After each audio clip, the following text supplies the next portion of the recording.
She called me a loser after I paid her mortgage for 5 years, so I stopped supporting her family. Then she uninvited me from Christmas. There are moments in life when someone shows you exactly who they are. Not in the grand gestures, not in the carefully curated social media posts, but in a single sentence, spoken without thinking, that reveals everything beneath the surface. For me, that moment came on a Tuesday afternoon in October, standing in my sister's kitchen, holding a check I'd written to cover her mortgage for the 3rd time that year. My name is Daniel. I'm 34, and I run a construction company in Phoenix that I built from the ground up. I started at 19 with a beat-up truck and a tool belt, working 14-hour days in the Arizona heat, learning every trade I could get my hands on. Framing, roofing, electrical, plumbing, I did it all. By 25, I had my own crew. By 30, I had a company with 40 employees and contracts across the state. I'm not rich. I don't have a yacht or a private jet. But I'm comfortable. More than comfortable. I've got a nice house, a truck I love, and enough savings that I don't panic when things get tight. My sister, Natalie, is 3 years older than me. Growing up, she was the golden child, straight A's, cheerleading captain, the one my parents bragged about at parties. I was the screw-up who barely graduated high school and spent his 20s covered in drywall dust. Natalie married her high school sweetheart, Tom, when she was 22. He was a nice guy, still is, honestly, with a steady job at an insurance company and a personality that could charitably be described as agreeable. They had 2 kids, Ethan and Mia, now 10 and 8. They bought a house in a nice suburb, drove sensible cars, and lived the kind of life that looks perfect from the outside. But perfect costs money. More money than Tom's insurance salary could cover. It started small. 5 years ago, Natalie called me out of the blue. Daniel, hey? Long time. We weren't close. We'd never been close. Our conversations consisted of obligatory holiday greetings and the occasional family update passed through our mom. Nat. What's up? I hate to ask this, but things are a little tight right now.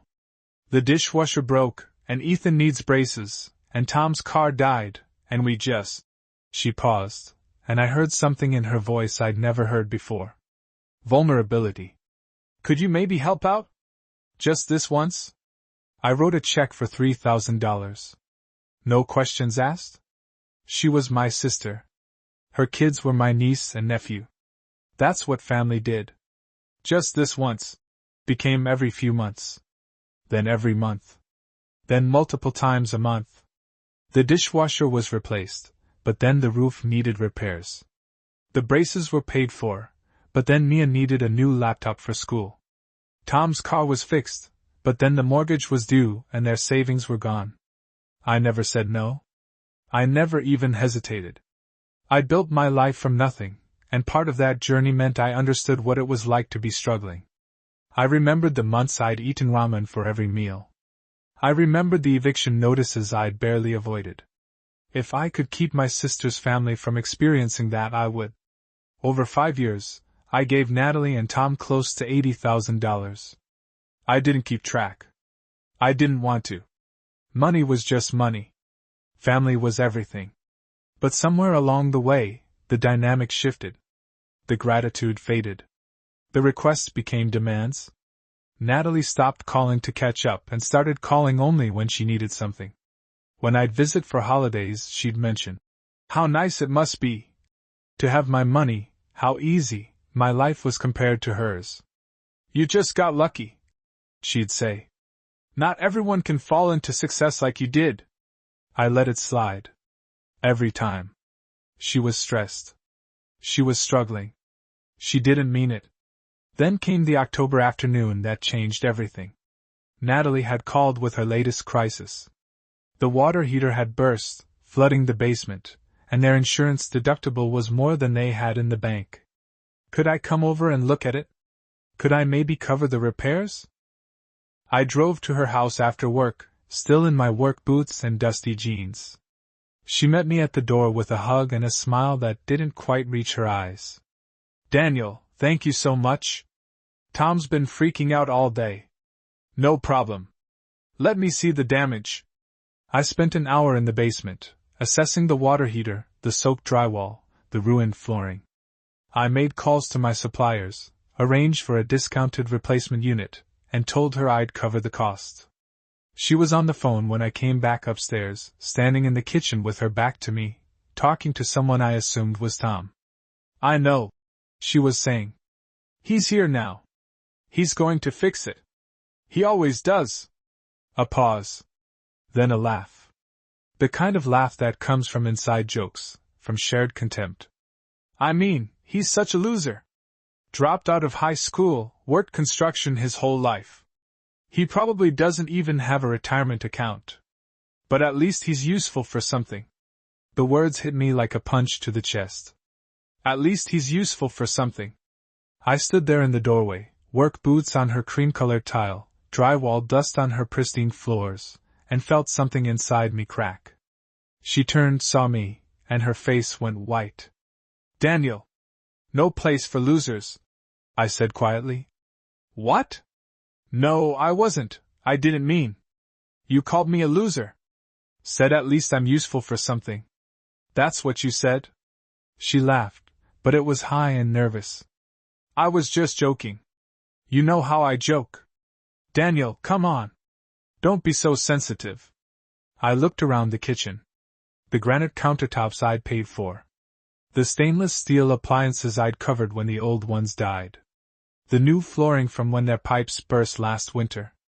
The furniture in the living room, the kids' laptops, the car in the driveway that replaced the one that died. $80,000. 5 years. And I was a loser who was useful for something. Nat, I've been paying for your life for 5 years. Every time something breaks, every time a bill comes due, every time you overspend and fall short, I've been there. And I never asked for anything. Not a thank you, not a repayment, not even an acknowledgement. I've thanked you. No. You've told me how easy my life is. You've told me I just got lucky. You've made me feel like the money I give you is somehow my obligation because I don't deserve what I built. And now you're calling me a loser behind my back. She crossed her arms, her face hardening. You know what? Maybe I did call you a loser. Maybe I was frustrated. Maybe I'm tired of having to ask my little brother for money because the world is unfair and you got everything handed to you. Handed to me? You dropped out of high school. You worked with your hands. You got lucky with some contracts and suddenly you're the rich one? Meanwhile, I did everything right. I went to college. I married a good man. I raised children. And I'm struggling while you're writing checks like it's nothing. I stared at her. At the woman who'd been the golden child, the one who'd looked down on me my whole life, the one who'd somehow convinced herself that my success was luck and her failure was circumstance. You want to know the difference between us, Nat? When I was struggling, I worked harder. When I failed, I started over. When I didn't have money, I didn't call anyone to give it to me. I earned it. Every single dollar. So what, you're better than me now? No. I'm not better than you. But I'm done being your bank account. I walked out of her kitchen, past the granite counters and the new appliances and the life I'd paid for. She followed me to the door, yelling now. Daniel! Daniel, wait! What about the water heater? You'll figure it out. What about Christmas? Mom's going to be so upset if you don't. I stopped at my truck, turned back to look at her. I'm sure you'll explain it to her. Tell her how your loser brother finally stopped being useful. I got in my truck and drove away. The last thing I saw in my rearview mirror was Natalie standing in her doorway, phone in hand, already calling someone to tell them how unreasonable I was. The weeks after that conversation were a masterclass in family politics. I didn't tell anyone what happened. Not my mom, not my dad, not the extended family group chat that lit up with holiday planning. I just stopped. Stopped answering Natalie's texts. Stopped depositing money into the account I'd set up for her. Stopped being the person who fixed everything when something broke. The first week, the texts were angry. You're really going to punish me over one comment? The kids are asking why you're not coming over. Tom says you're being dramatic. I didn't respond. The second week, they were desperate. The water heater still isn't fixed. It's cold. The kids are showering at friends' houses. Please, Daniel. Just the water heater. I'll pay you back. Mom wants to know why you're not answering. I still didn't respond. The third week, my mom called. Daniel, honey. What's going on with you and your sister? Nothing, Mom. Just taking some space. Space? You haven't talked to her in almost a month. She's really upset. She said you two had a fight about money and now you're ignoring her. Did she tell you what the fight was about? A pause. She said you had some disagreement about finances. That she asked for help and you got angry. She called me a loser, Mom. She said I was a loser who was at least useful for something. That's what the fight was about. The silence on the other end was heavy. Mom? You there? I'm here. Her voice was different. Softer. I didn't know that. I didn't think she'd tell you. Why would she? It doesn't make her look very good. Daniel, I'm sure she didn't mean. She meant it. She's been saying it for years, just not to my face. I'm the loser who dropped out of high school. I'm the one who got lucky. I'm the one who doesn't deserve what I built. That's what she thinks of me. And honestly, Mom, I think she's always thought that. The money just made it easier for her to pretend she didn't.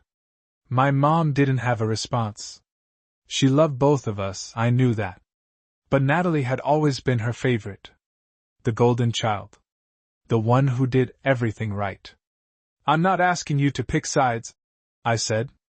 I'm just explaining why I'm taking space. I can't keep being her safety net when she thinks so little of me. Okay, honey. I understand. I don't think she did. But she said she did, and that was enough. Thanksgiving came and went. I wasn't invited to Natalie's house, which was fine. I wouldn't have gone anyway. Instead, I spent the day with my crew's annual potluck, eating tacos and drinking beer with the men and women who'd helped me build my company. It was the best Thanksgiving I'd had in years. The Christmas drama started in early December. Every year, my family gathered at my parents' house for Christmas Eve. It was tradition, my mom's side, my dad's side, cousins and aunts and uncles and grandparents. 40 or 50 people crammed into a suburban house that was always too small and too hot and too loud. I loved it. Even when things were strained with Natalie, I loved Christmas Eve. This year, the invitation never came.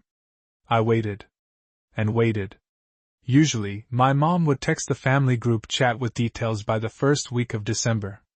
The first week passed. Then the second. By the third week, I knew something was wrong. I called my mom. Hey, Mom. What are the plans for Christmas Eve? A pause. Too long. Well, honey, your sister was helping organize this year, and she said she was going to send out details, but maybe she forgot. Let me ask her. Mom, did she tell you not to invite me? No. No, of course not. She wouldn't. Mom. Please. Just tell me. She was quiet for a long moment. When she spoke, her voice was small. She said you'd made things awkward with the money situation. That you were upset with her and maybe it was better if you had some space this year. I didn't agree, Daniel. I told her you were still family. But she was so upset, and she said if you came, she wouldn't, and with the grandkids I'd just... It's okay, Mom. I understand. It's not okay. It's not. But I didn't know how to. Really. It's okay. I'll make other plans. I hung up before she could hear me cry. I didn't cry often. I'd learned early that tears didn't fix anything. But sitting in my living room, looking at the Christmas tree I'd decorated alone, I cried. Not for the invitation I didn't get. For the sister I'd lost. For the family that had chosen her over me. Christmas Eve came. I spent it with Marcus, my best friend since high school, and his family. They'd invited me the moment they heard I was alone, and I'd accepted without hesitation. We ate tamales and drank too much wine. Marcus's kids decorated cookies and made a mess of the kitchen. His wife, Elena, kept my wine glass full and didn't ask questions I didn't want to answer. It was a good night. A different night. But good. Meanwhile, across town, my family was having their traditional Christmas Eve. I know because my cousin, who was always a little rebellious, texted me photos. The house looked the same. The same decorations, the same crowded living room, the same chaos. Natalie was in most of the photos, smiling, hosting, playing the perfect daughter. My parents were beside her, looking tired but happy. I zoomed in on one photo, looking for something I couldn't name. Regret? Guilt? Any sign that my absence was noted? There was nothing. Just a family celebrating Christmas without me. The next morning, I woke up to a text from Natalie. Hope you had a good Christmas. The kids were asking about you. Maybe next year we can put this behind us. No apology. No acknowledgement.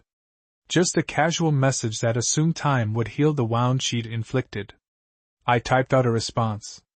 Deleted it. Typed another. Deleted that too. Finally I sent, Merry Christmas, Nat. It was the only honest thing I could say. January was quiet. February was quieter. I threw myself into work, took on new projects, expanded my crew. The construction industry in Phoenix was booming, and my company was growing faster than I could manage. I didn't think about Natalie. Not consciously. But in the quiet moments, driving between job sites, lying awake at 3 a.m., watching the sun set over the desert, I'd feel the absence of her. Not the person she'd become, but the sister she used to be. The one who'd taught me to ride a bike. The one who'd defended me when kids at school made fun of my hand-me-down clothes. The one who'd held my hand at our dad's funeral, even though she was crying too hard to speak. Where had that Natalie gone? When had she been replaced by someone who saw me as an ATM with a pulse? March brought the first real crack. My mom called, her voice strained. Daniel, have you talked to your sister recently? No. I haven't.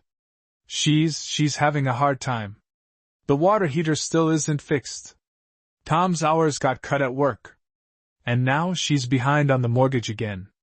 I waited. I knew what was coming. I know you two had a falling out, and I'm not asking you to do anything you're not comfortable with, but... Mom, stop. She did. I've given Natalie and Tom over $80,000 in the last 5 years. I've paid for their appliances, their cars, their kids' education, their mortgage payments. And in return, she called me a loser and then uninvited me from Christmas. I'm not doing it anymore. But your niece and nephew are not my responsibility. They're Tom and Natalie's. And if Tom's hours got cut, then maybe Natalie needs to go back to work. Maybe they need to sell the house they can't afford. Maybe they need to make the same sacrifices I made when I was starting out. My mom was quiet. I knew she was crying. I could hear it in her breathing. I'm not saying this to hurt you, I said softer. I'm saying it because it's the truth. Natalie has been using me for 5 years. And she doesn't even respect me enough to pretend otherwise.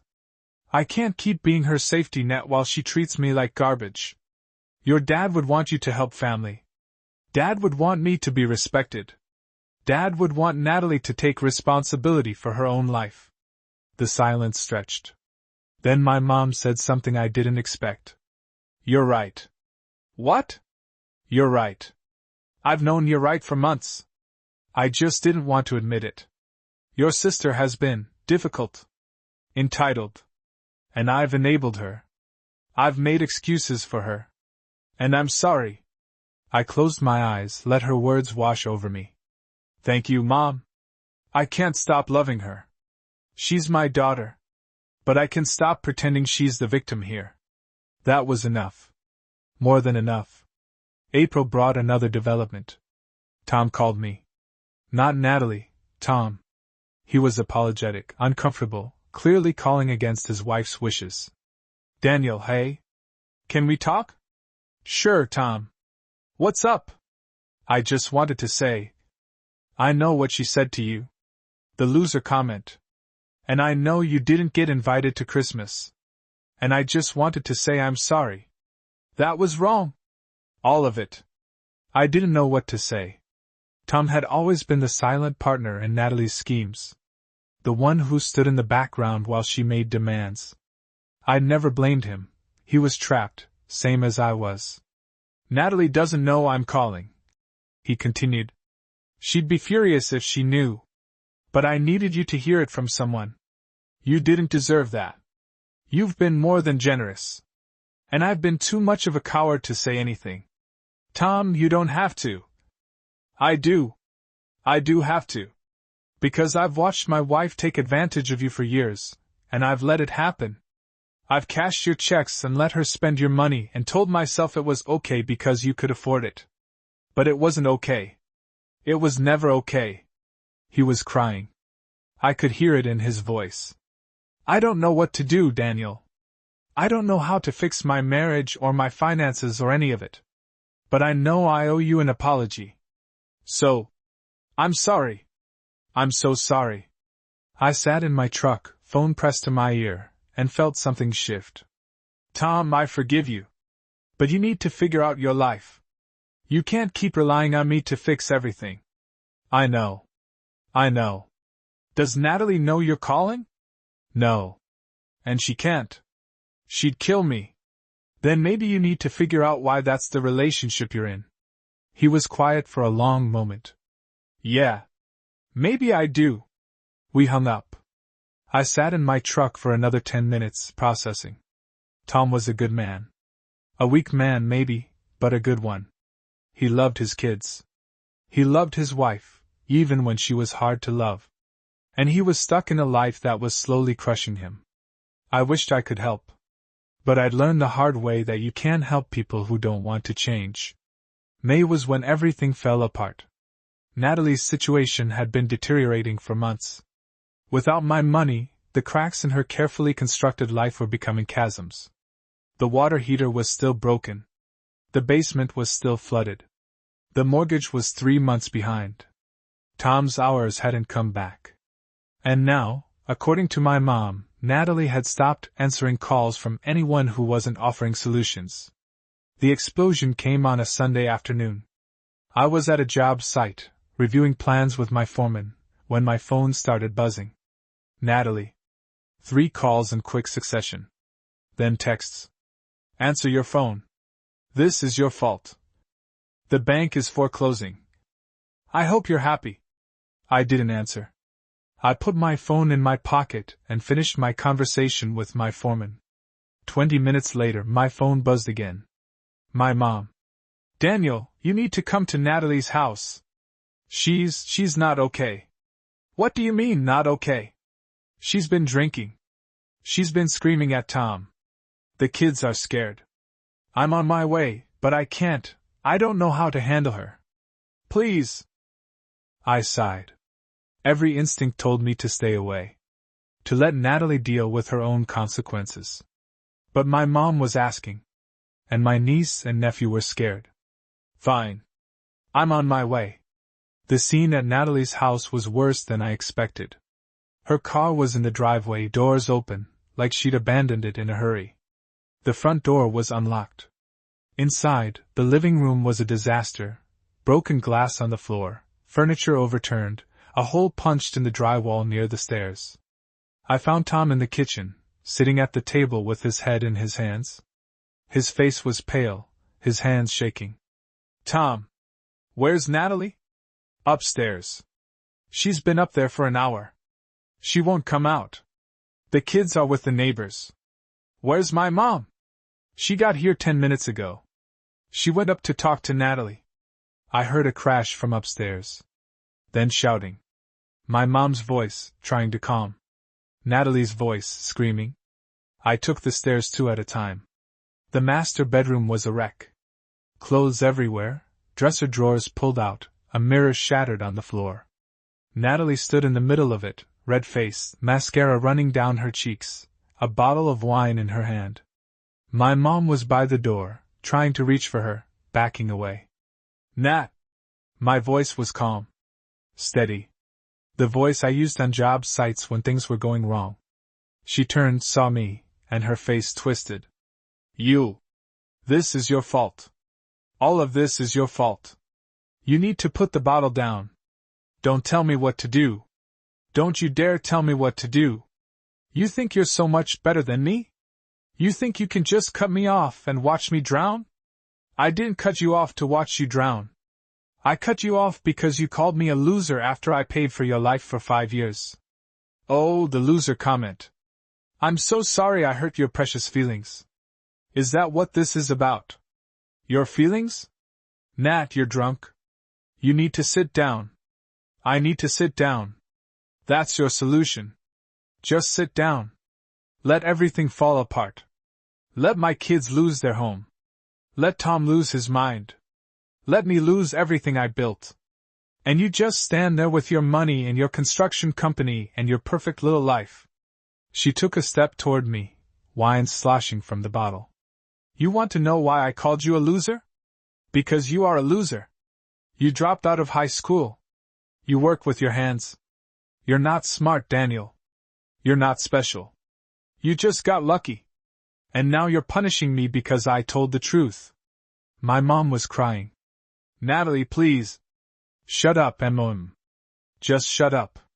You always take his side. You always have. He's the favorite. He's the one with the money. He's the one who gets to judge me. I stepped forward, took the bottle from her hand. She was so drunk she barely resisted. Get out of my house. Nat. Get out. Get out of my house. I don't want you here. I don't want your money. I don't want anything from you. Just get out. I looked at her. At my sister, who'd been my hero when I was young, who'd defended me against bullies, who'd held my hand at our father's funeral. The woman standing in front of me was a stranger. I'm going, I said. But you need to hear something first. I didn't cut you off because of one comment. I cut you off because that comment showed me how you've always seen me.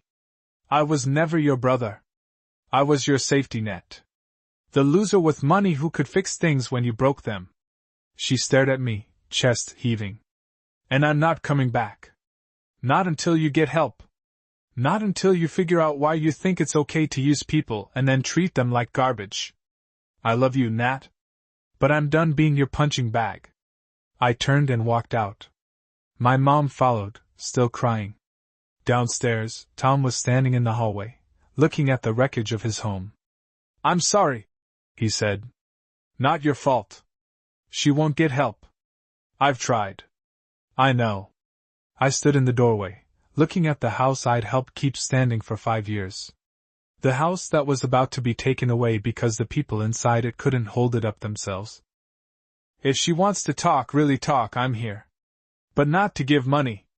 Not to fix things. To be her brother. That's all I can offer. Tom nodded. I'll tell her. I drove home in silence. No radio. No podcasts. Just the hum of the engine and my own thoughts. When I got home, I sat in my driveway for a long time.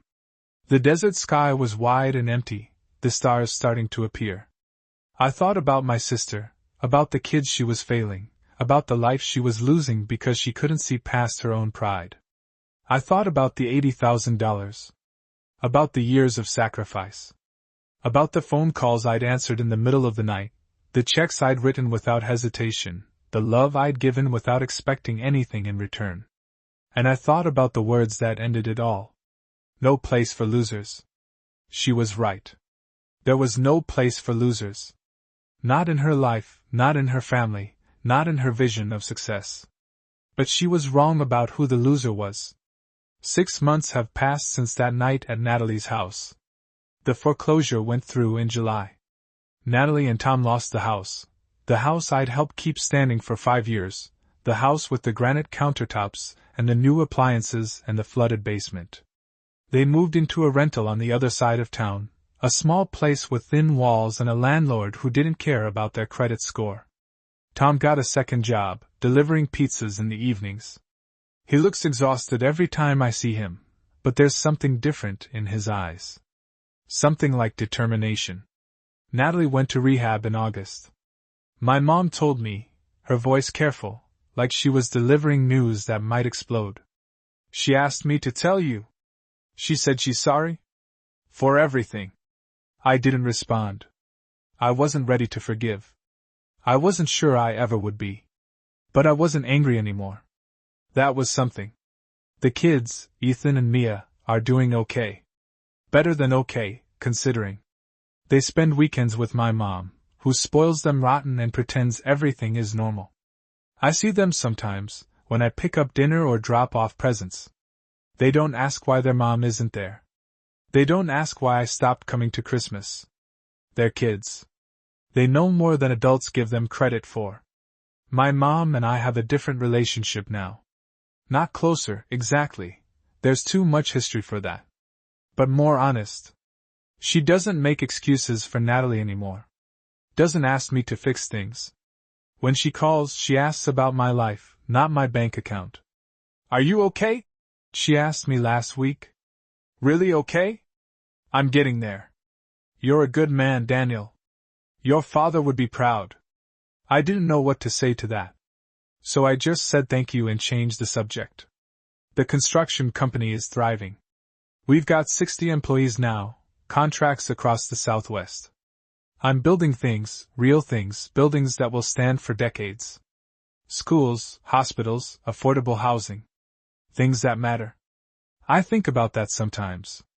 The irony. The loser, who dropped out of high school, is building hospitals.